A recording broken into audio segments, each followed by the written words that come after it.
वाद विवाद के इस अंक में आपका स्वागत है। मैं हूं प्रोफेसर देवेंद्र प्रसाद राय। आज मैं आपसे जुडिशियरी के बारे में आज आपसे बात करूंगा। एक उत्तर प्रदेश में ये विशाला गांव है, एक गौतमपुर नगर में उत्तर प्रदेश में। वहाँ 2015 में एक अखलाक नाम के व्यक्ति का एक भीड़ के द्वारा हत्या कर दी गई। किस लिए भाई? तो अफवाह यह उड़ी कि यह गाय को मार दिया है और इसके घर में गाय का मांस रखा हुआ है। इस अफवाह के बिना पर कुछ लोगों की भीड़ ने, हिंदुओं की, उन्मादी हिंदुओं की भीड़ ने उसकी हत्या कर दी। वह केस चला सूरजपुर के कोर्ट में और वह केस चल ही रहा था।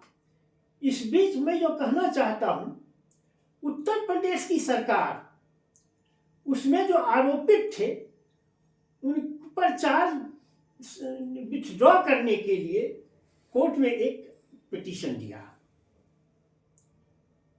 जिसको वहां के जुडिशियल मजिस्ट्रेट ने जिसको रिजेक्ट कर दिया, यानी और उल्टे वह कहा कि इसको प्राथमिकता के आधार पर और ये ट्रायल कोर्ट के में इसको प्राथमिकता के आधार पर महत्व देते हुए इसको डेली बेसिस पर इसको सुना जाए। जुडिशियरी तो इसमें बहुत उम्दा काम किया, प्रेजवर्दी काम किया, सबको उसका स्वागत करना चाहिए। सवाल उत्तर प्रदेश सरकार पर है कि आप कैसा सरकार बनाना चाहते हो, कैसा समाज बनाना चाहते हो, जिसमें आपने जिसको खड़ा किया है, बजरंग दल, काउ विजिलेंटी, ये सब जहां तहां जिसकी हत्या कर दे और सरकार उस केस को विथड्रॉ कर ले। कैसा समाज बनाना चाहते हैं आप और कहां तक ले जाएंगे आप? बांग्लादेश में हिंदुओं पर अत्याचार हो रहा है, यहां भाजपा वाले प्रदर्शन कर रहे हैं, लेकिन आप अपने देश में मुसलमानों के साथ क्या कर रहे हैं? इस पर भी तो नजर डालिए। आप तो जुडिशियरी तक में इंटरवेन करना चाह रहे हैं। यह तो जुडिशियरी की स्वतंत्रता है जो आपके बातों को नहीं माना, उल्टे आपके विपक्ष में फैसला सुनाया। यह तो एक केस हुआ। अब एक दूसरे केस के बारे में बात करते हैं। दिलीप सेंगर एक भाजपा के एमएलए थे। उन्होंने एक 15 साल की लड़की को रेप किया, कुछ दिनों तक उसे गायब रखा। उसके घर के लोगों ने जब शिकायत की पुलिस से, तो उल्टे उसके बाप को ही जेल करवा दिया और जेल में रहस्यमय ढंग से वह मृत पाया गया।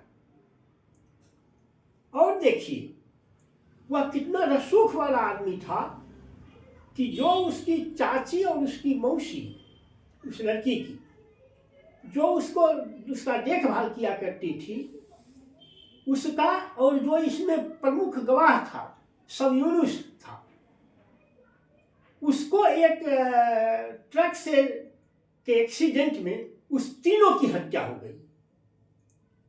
अब सोचिए, गवाह तक को मिटाने की साजिश हुई। उसको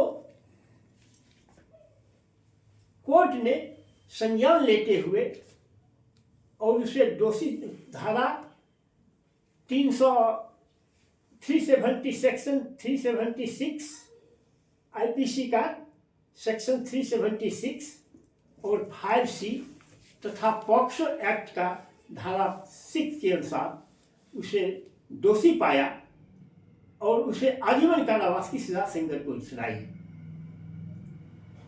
अब ये केस हाईकोर्ट पहुंचा। अब हाईकोर्ट का देखिए हमारे यहाँ जो हिंदुस्तान में जुडिशियल सिस्टम है, एक ही अपराध के लिए सभी तरह के लोगों के लिए समान दंड नहीं है। एक ही अपराध के लिए सामान्य लोगों के लिए जो दंड है उससे अधिक दंड पब्लिक सर्वेंट के लिए है और उससे भी अधिक दंड पुलिस अधिकारी के लिए है। तो उसको दिल्ली हाई कोर्ट ने उसके सजा को सस्पेंड कर दिया। क्यों भाई? अब इतना हास्यास्पद तर्क कि उसने एमएलए को पब्लिक सर्वेंट नहीं माना, उसको पब्लिक सर्वेंट के कैटेगरी में सजा दी गई थी। अब इसने कहा कि एमएलए सब पब्लिक सर्वेंट नहीं है, इसलिए इसके सजा को सस्पेंड किया जाता है। अब सोचिए क्या है जुडिशियरी? उसमें कौन थे? तो एक सुब्रमण्यम प्रसाद और दूसरे ये वैद्यनाथन, वैद्यनाथन थे। तो अब इससे एक सवाल और उठता है इंडिया गठबंधन पर। वह तो हमने भाजपा की हालत बताई, इसमें भी तो भाजपा इन्वॉल्व है, भाजपा के एमएलए हैं, उसका इतना रसूख है, उनकी सरकार है उत्तर प्रदेश में, वह कुछ भी अन्याय कर ले, सबूत तक को मिटाने की साजिश कर दें। अब आइए इंडिया गठबंधन की ओर। मद्रास में, तमिलनाडु में एक चिराग जलाने के, एक दिया जलाने के केस में जो ऑर्डर कर दिया, जहां एक मुसलमानों का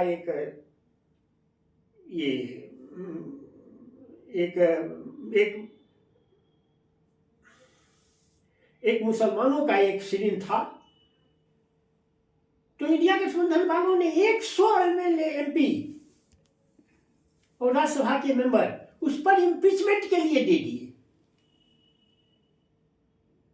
लेकिन इस पर कहीं जाग नहीं रहे हैं, केवल टीवी चैनल्स में आके अपना भाषण देने के अलावा, अरे महाभियोग तो इस दोनों जस्टिस पर लगना चाहिए। वह तो एक न्याय या अन्याय एक कम्युनिटी के साथ किया है, या तो मानवता के साथ अन्याय है। लेकिन इंडिया गठबंधन वालों को मानवता से कोई मतलब नहीं है, उसे कम्युनिटी से मतलब है। यही कहना चाहते हैं कि भारतवर्ष की राजनीति और भारतवर्ष का जुडिशियल सिस्टम कहां तक पहुंच गया है। लोग कहते हैं, सरकार का नारा है बेटी बचाओ बेटी पढ़ाओ, और बेटियों पर यह अत्याचार होता है। यह तो मन समझिए कि मानवता पर यह कुठाराघात है, इसलिए इस पर इम्पीचमेंट लाना चाहिए। लेकिन कहीं से कहीं कोई आवाज नहीं आ रही है, टीवी डिबेट के अलावा और भाषण देने के अलावा, प्रेस स्टेटमेंट निकालने के अलावा। तो यह हाल है हमारे देश में पॉलिटिकल सिस्टम और जुडिशियल सिस्टम का। बस मैं इतना ही कहना चाहता हूँ। अगर आपको मेरी बात पसंद आए तो आप इसे लाइक और सब्सक्राइब करें। Thank you very much.